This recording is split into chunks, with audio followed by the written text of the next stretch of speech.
My 10-year high school reunion was coming up. I didn't originally plan on going, but my friends convinced me the reunion was in August on a Saturday. It was organized by a group of people from our graduating class, and it was going to be held at some catering hall in a nice area of town. It had been a long time since I'd seen any of these people minus my handful of friends from high school who I'd be going with. I really didn't want to go because I didn't like a lot of the people from my high school.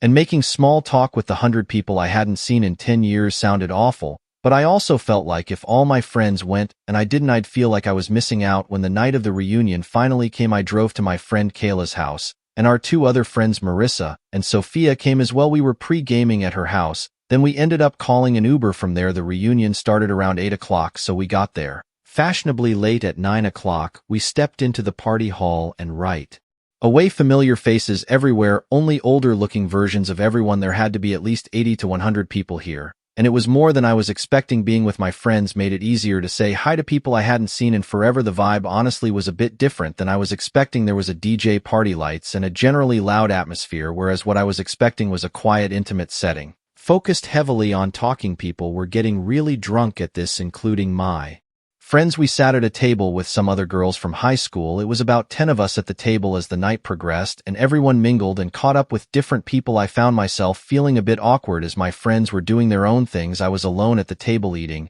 and I noticed a guy who I didn't recognize at another table looking in my direction. When we locked eyes, I looked away, but I wondered who he was. I glanced back for just a second and noticed he was still looking at me. Next thing I knew, he was coming over to sit next to me. He told me his name was Connor, and he started hitting on me immediately, saying he saw me across the room and couldn't help but come over and say hi. He was honestly decent looking, and I felt awkward sitting alone anyway, so I really didn't mind him sitting there. I said, "I don't recognize you. Did you go to our school?" He said, "Yeah, everyone's been saying that I trans to your guys' school our senior year. I did meet a lot of you."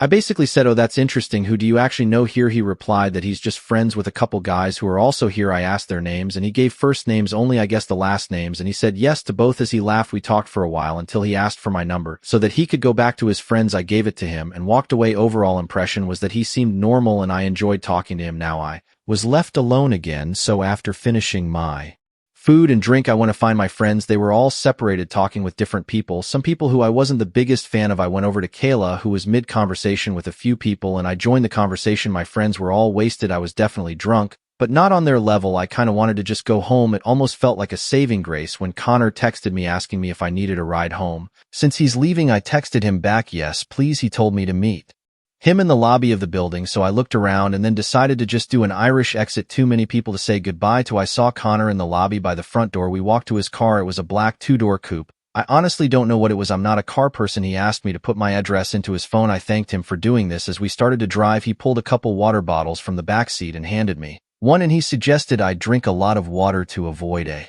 hangover tomorrow, so I started to sip some water. Suddenly my phone started blowing up. Kaya was calling me, and Marissa and Sophia were also texting me in our group chat. I didn't pick up the call, but I read their text. They were asking where I went, and I told them I got a ride home. They kept pressing me, asking with who, and Kayla said check the Facebook group that organized the reunion. Then Marissa sent a screenshot of a post made by a girl in the Facebook group warning everyone of a random guy who wasn't from our school going around talking to girls, introducing himself as a different name to everyone. Kayla tried calling me. I pressed decline and texted her, "I'm with this guy named Connor." She replied in all caps that someone said that she saw me leave with that guy. I wanted to actually vomit. Now I looked at the guy, and then I evaluated the situation. I had to run when I had the chance. The next time we were stopped at a red light, I opened the door and said I got to go, and ran as fast as I could. I ran into this parking lot of a TGI Fridays. He didn't chase after me. He just kept driving. I called Kayla back right then and there, and she told me to wait here. They'd all Uber over here and pick me up. I waited in this parking lot for like 15 to 20 minutes until they arrived. By this point, I started feeling extremely drunk, elated,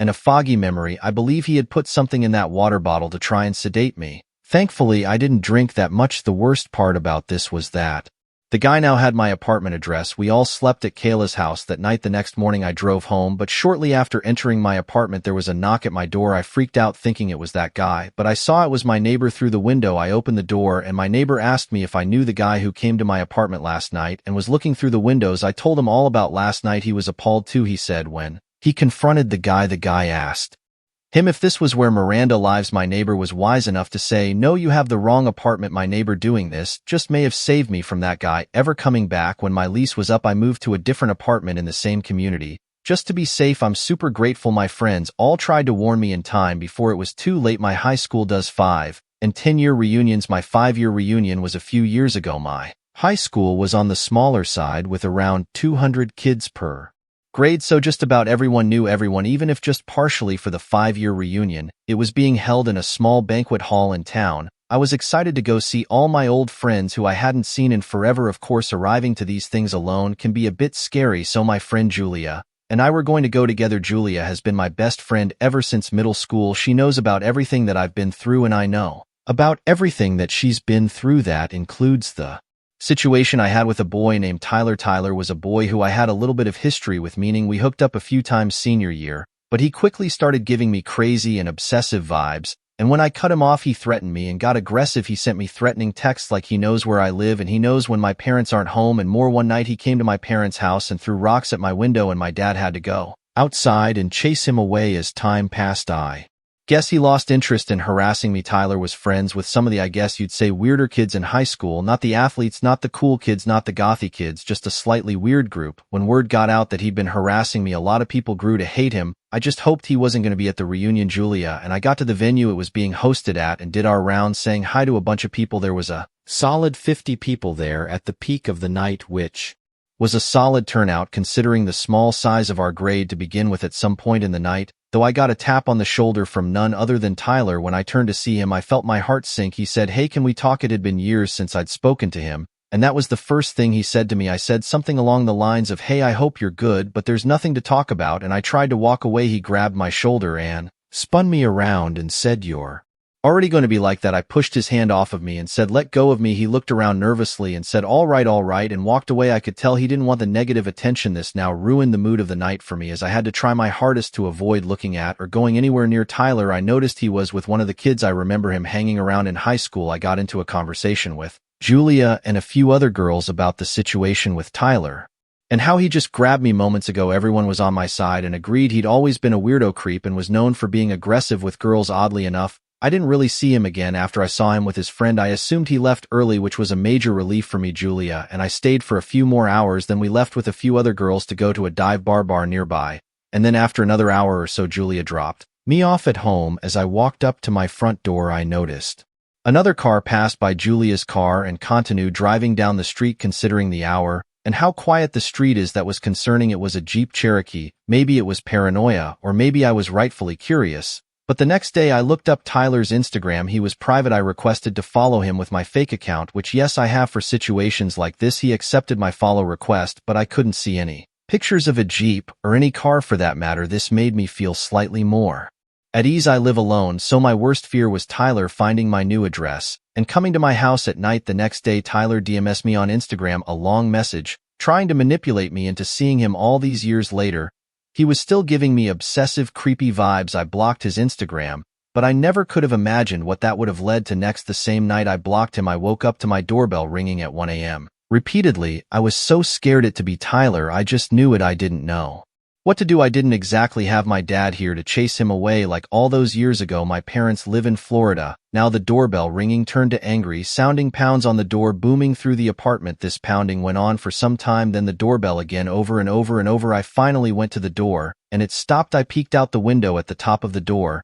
and nobody was outside. I slept with one eye open that night. And then the next day my friend's dad helped me out and contacted his detective friend in our hometown. He came by the house and took pictures of the texts from years ago and the long DM from just a few nights before. He then contacted Tyler and gave him a verbal warning to cease all contact, or this would be considered stalking and harassment. So far it's worked. It makes me wish we went to the police all those years ago. Some people are dangerous and simply don't change. I hope he's not at the 10-year reunion.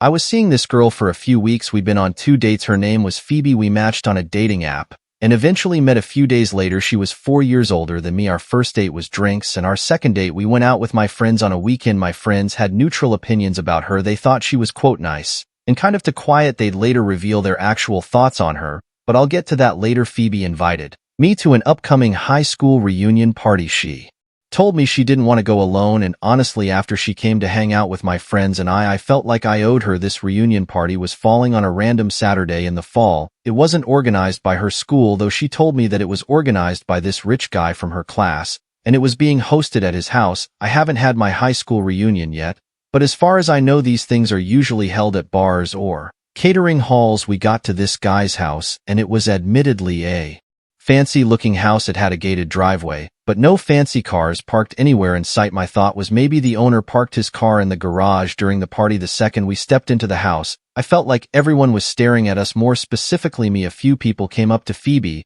and hugged her hello, then shifted their attention to me. I felt almost like I was being interrogated with some of the questions these people were asking me, like my whole life story, what I do for a living, who I live with. Finally, Phoebe pulled us away. Only need to go talk to more people who I also felt like were asking really personal and weird questions. There was also something about all the people in here. They seemed to be older looking than 28, which was the age Phoebe told me she was. Some of these people looked well into their 30s. I made a comment on that to Phoebe, and she said, yes, some of these people aren't aging too well. I asked if she remembers all these people, and she said yes. I then asked who the party host was. I was curious to meet the owner of this big house. She said she hadn't seen him yet. Throughout the entirety of me being there, I felt like everybody was shooting me daggers. They wouldn't look away either. I whispered that to Phoebe, and she said back, it's probably because they're wondering who I am. At the time, that was the only logical explanation I could think of too. It's hard to explain the growing awkwardness at this party, but I can assure you this was not what a normal high school reunion would be like. There was no music, and everyone was dressed weirdly, not like normal 28-year-olds. But that's the other thing, none of these people looked like they were in their 20s. I was getting uncomfortable with some of the stares I was getting in the room we were in, so I told Phoebe I'm going to run to the bathroom. Realistically, I just wanted to get out of that room and explore the house a little bit. I didn't have a drink in my hand or anything to make me feel at ease. I was just